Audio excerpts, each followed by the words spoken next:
procedures and steps using hinge elbow support. Loosen all four straps. Align the rommel vibration to affected arm. Pull the built-in locking mechanism to adjust the wrist cuff closer to the wrist joint.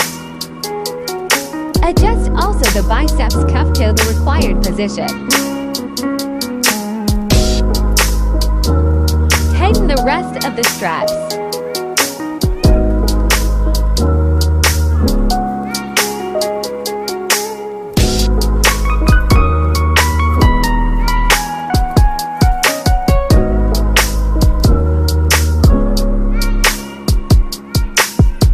Check the arm movement.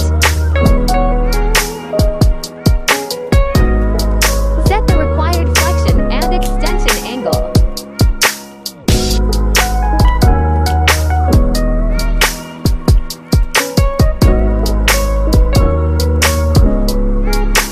In order to wear the optional arm sling, buckle end of the sling.